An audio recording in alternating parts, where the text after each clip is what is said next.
So, Mr. Garrison, do Jesuits' teachings or messages differ depending on current events that are occurring outside of the school? Yeah, absolutely. We have to respond to what's going on in the world around us. And we also have to do it in light of what our school's mission is. So that actually ties in with kind of how we position ourselves with the curriculum that we teach in the classes. You guys have seen the Catholic social teaching posters in your classrooms? Yes, sir. One of the things we have to do is make sure that we are responding to current events in ways that align with Catholic social teaching. So I mean, the short answer is yes. We can probably dig into all kinds of details if you want to dig further on that. Mm-hmm.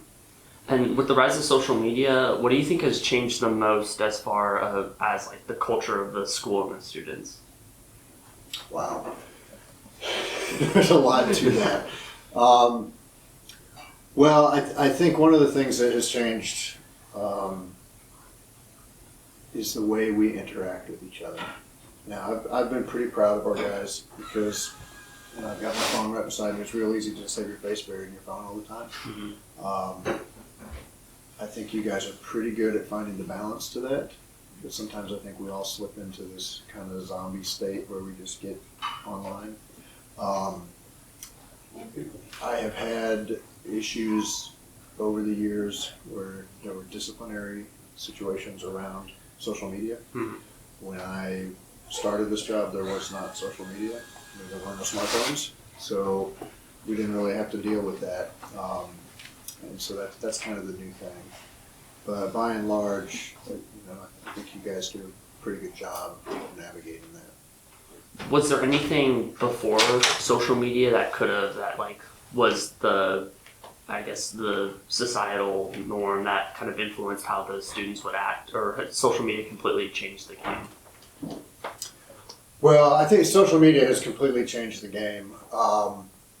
In the past, it probably would have been, current events, news, and things like that, but it was much more localized. I can remember crosstown rivalries with teams when I was a high school student. A high school down the street, we would have a rivalry with them, but we didn't really get too worked up about a rivalry with a team that was much farther away. Yeah. Now you can banter with these other schools on social media. Doesn't matter if they're here, 5 miles away, 10 miles away, 20 miles away. That social media doesn't, there's no boundary anymore. But back in the day, it was more localized and more, just whatever was right in front of us. Mm-hmm. What benefits would you say social media has brought to the school, if any? Well, you guys are much more connected than my generation. Mm-hmm. And I think there are all kinds of benefits to that. I think you guys can make change happen much more quickly than my generation could. And I've seen good changes come out of that as well. I mean, little things like getting the theme out for a Friday night game. That's a silly example, but it's real, Mm-hmm. And so you can get 1,100 students kind of going the same direction very quickly. And y'all are good at that. And when we've seen tragedy in our community, you guys are also very good at making sure everyone is informed and aware and on the same page. So I think the greatest benefit is the ability for y'all to communicate with each other very quickly. Does the administration have any particular goals for this school year? Yeah. Well, so I don't think we want to talk about it too much or belabor it, but as we've come out of the pandemic, I think last year when I did this meeting, we were wearing masks. Right.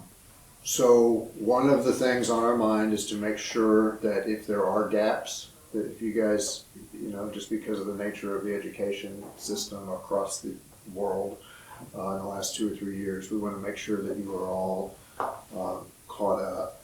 So you might have noticed things like IXL or ALEX. Mm-hmm. I think ALEX is the math, and IXL you can use it for mostly English here, although it does math things as well. Mm-hmm. Those things can be tailored to the individual. So like let's say I have a problem with factoring, but you don't, and we're in the same class. You could plug me into some exercises on something like ALEX and make sure I'm caught up. Because you still need that. You need that knowledge. and you got to keep moving forward in your learning. So that's one goal. Another goal, and this probably, I don't know if students need to think about this too much, but schools are accredited, and about every 5 to 7 years you go through an accreditation cycle. We're in one of those cycles right now, so we're working on our accreditation with an organization called Cognia, and we're also working on our sponsorship review with the province, and that basically the province, the Jesuit province, comes in and says, yes, this is a Jesuit school, we've examined it, they've done a self-evaluation, reported to us, and we found some areas for growth, we found some areas for commendation, we found some areas for new ways of thinking. That happens every 5 to 7 years also, and we're doing that as well. So there's lots of things going on. And then right before the camera started, you might have heard me joking with Dr. Kirby a little bit, but one of the things we're always trying to do, and it goes to your earlier question about current events, the school has a mission statement, and we are working on making sure that all of our departments have a vision statement that aligns with the mission statement, and that all of our classes within those departments have principles that they're teaching towards, and that they align with the vision of the department and the mission of the school. And that kind of alignment does not happen by accident. You have to have meetings, you have to schedule time to talk about it, you have to, debate opinions that may not align. And that is always going on behind the scenes. Like on these days we have in services that you all aren't here, that's one of the things that's happening. No. How's the security of our school changed in the light of recent school violence in our own state? Yeah. Well, and you guys have done, a great job. I need to put my lanyard on. I got my clip. But you guys have done a great job with the lanyards. One of the big things at any school at any time is making sure doors are locked, not propped. And having the key fob on your lanyard is one way that we can make sure the doors are locked instead of having to leave them open for not just you guys, but anyone else who might want to come in and do harm or cause trouble here. So it was a big push this year to make sure everyone was wearing their ID at all times. There's other reasons to have IDs in any organization, any enclosed system like a school. We'll make sure the people who are in here belong in here, and the people who do not belong here are not in here. And it's a real quick and easy way to see if you have an ID or not. So that's why Mr. Wallace is making such a big deal out of even wearing a temporary one. And y'all have done a good job of doing that this year. I'm really grateful for that. It was we worried about it in the summer, like, oh my gosh, we got to make sure that, and you guys are wonderful. It was really good. So, and then there were some other behind the scenes things that happened. We met with the Dallas police over the summer, and we reviewed our safety protocols, we reviewed our lockdown drills, things like that. And those happen. Those are kind of ongoing things anyway. So, yeah. All right. So over the summer, there's been a lot of construction behind the Anderson lot, and just a bunch of construction over the past years. Could you tell us more about the school's plans for the new athletic facilities? Absolutely. Yes. So I'll start here on the plaza, and then we'll go down to the Anderson lot. Okay. The plaza just outside of the Ranger Connection. Now it's kind of there's a lot of pieces to it. If you've been able to kind of see through that fence or look over from the weight room or something, you'll see that there's going to be a water feature in that plaza where that obelisk with the cross on it was. There'll be a water feature, and the cross will be returned to that space. And within that, there'll be something that's, I'm imagining like Hughes Hall, this round seating area, but with two halves facing each other. And it'll be turfed. It'll be a real pleasant place to sit and hang out. And it'll tie in with the Terry Center and the athletic building to make a more, it'll flow. Let's say the space flows better. So imagine when all of that is done, Friday night game situation, people can hang out there, mingle. One of the things we learned over the last few years is outside spaces that you guys are comfortable hanging out in are going to be very valuable to have in the future. So it'll be a nice, comfortable outside space to spend time, have receptions or classes even.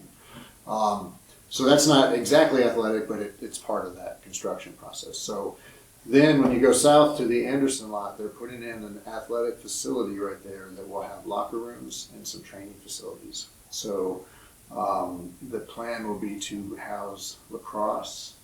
I don't want to get this wrong, but I know lacrosse will be down there, golf, cycling, I believe rugby, and I know wrestling will be down there. And then next to that will be two turf fields that will be lined, I believe, for lacrosse and soccer. So we're gonna, increase the area of practice field surfaces. We'll have locker room facilities that are close to those fields, and still have the parking. So it'll be nice to have the field space, especially. Yeah. And another notable change is I remember freshman year we had the old bell schedule, but Yes. after that, when we're going into the COVID-19 pandemic, we changed the bell schedule. Right. So could you tell us more about the reasons behind this change? Sure. Well, there were lots of reasons, but to sum it up, I'll say we had a few goals we were trying to accomplish, and one of the goals was longer class periods, but not too much longer. So classes used to be either 41 or 45 minutes, so we added about 10 minutes to the classes, which makes a difference. To go to a traditional block like other schools have, they would be 90 minutes, and we didn't think we wanted really 90-minute classes, but 55 feels about right. 55 minutes feels right. So that was one thing that was accomplished, but we couldn't go to hour-long classes and still have 8 periods a day, and still have lunches and things like that. So we had to come up with something creative to change the number of classes in the day. And then the other thing we wanted was we wanted each class to have free time at the same time. So like these PRT moments around the lunch periods, when the entire freshman class is free or the entire sophomore class, or that was not part of the schedule before this new schedule, and now it is. And then the other thing we wanted was community time. We didn't have anything like community time before, but there are a lot of important things that you guys do while you're in high school. You do the academics, you do the athletics, but the extracurriculars are also equally important. And we wanted to make sure that somebody who was in a sport could still participate in a club. And that's because that's what your grown-up life is going to be like. Your adult life is going to have all these things that you have to learn how to balance. So we're trying to create spaces where you can have some of that balance. Because without it, you can't do all the things that you guys do. And because recently many colleges, they've actually announced their test optional and that the SAT and ACT are no longer mandatory. Yeah. So how does affect Jesuit students in their college preparation? Yeah, this is a good question. This is the $1 million question right now for guys applying to colleges, and I'm gonna defer a little bit. I'll answer as what I can, but I'm also say this would be a good one for a longer discussion with our college placement counselors, because the answer is it depends on which schools we're talking about and which student we're talking about. So there are some students where it is in their best interest to not submit a standardized test score. But there are lots of variables around how you decide who those students are. And I believe that college counseling would agree with me on this, that most of our students benefit by submitting test scores. So it's a little bit of a disservice that this language is floating around out there about test optional, because for most of our students, it's still in their best interest to submit test scores. Now, one of the things that, as I understand it, scholarship money is still tightly interwoven with performance on standardized tests. It's not 100% the case, but it's still largely the case. So if you can produce a good solid SAT or ACT, it can benefit you when it comes to getting scholarships. So you would take yourself out of the running for those by not submitting those tests. So by and large, our guys still benefit by submitting test scores. What it does is it opens doors for students who might not be the best test takers It gives them other options to show that they are still good students, that they still have a lot to offer at college. And if you happen to be one of those guys, then we need to sit down and talk with our college counselors and say, okay, what else are we going to show these colleges? But if you're a good test taker, it helps to show them both. Does that make sense? Yes. Okay. And like so far, like how do you think like Rados has been like for good students? Yeah, it's exciting. We're starting to see real numbers to show that it works. And there'll be some announcements in the next couple of days actually about how our guys did on national, like on the PSAT and national merits and things like that. We're seeing gains in our PSAT and SAT scores. The trick to Rados and any other thing, whether you go to a place to get test prep, and pay somebody for test prep, or whether you do the Rados program, is whether or not the student will put in the time. So what we're finding is the students who are putting in the time are making, significant improvements on their test scores. And because of the way, the nature of software and things like that, you know who's putting the time in and who's not. But the big thing for us with Rados is that it's being offered to you guys at no cost. So you can go to a test prep company and pay a lot of money and do very similar things that you can do with Rados and not have to pay that money. But you have to have the discipline to do it, because when you go to a place, they kind of sit on you and make you do it, right? Yes. At Rados, you got to do that yourself. And if you have that discipline, it will yield results. Yes. And my final question would be like, because now like the program has recently been declared as like optional for students who need financial aid. Mhm. So like how will like the work grant program like continue like work and like function? Right. So this is another one of those things where optional is a word that doesn't quite paint the whole picture. What it really does is it opens up work grant to all students and gives people who are receiving financial aid the option. So let's just make up an example where in the past someone receiving financial aid would work 100 hours of work grant to put, and they would earn money towards their financial aid. It could be the situation that they have a job outside of school that pays better than that, or that has hours that are more convenient for the family, that just works better for the family. In the past, they might have had to pass up that job, but now they could say, I'd rather do that thing. And they can still receive financial aid without having to do the work grant hours on campus. Does that part make sense? Yeah. Okay. Now the other piece of it is somebody who is not receiving financial aid could now do work grant hours and earn money towards his tuition.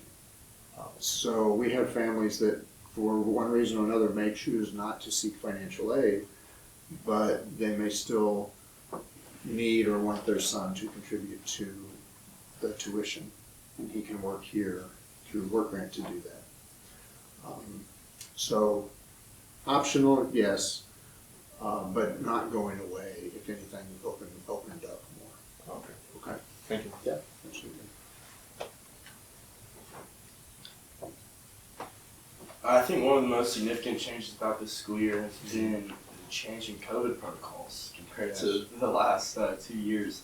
How do you think that's impacted just the community? Well, I don't know about you, but I've had a lot more fun this year. You guys seem happier to me. The teachers seem happier to me. Y'all are more relaxed. I think the teachers are more relaxed. I'm more relaxed. So that's my quick answer.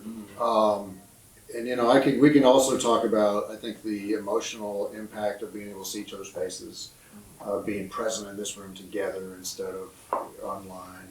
Now, one of the things that has come out of the pandemic, I am still in a lot of Zoom meetings, not with people here at school, but with people at other schools and people in organizations I'm in, within the province and stuff like that. We didn't really do that before the pandemic.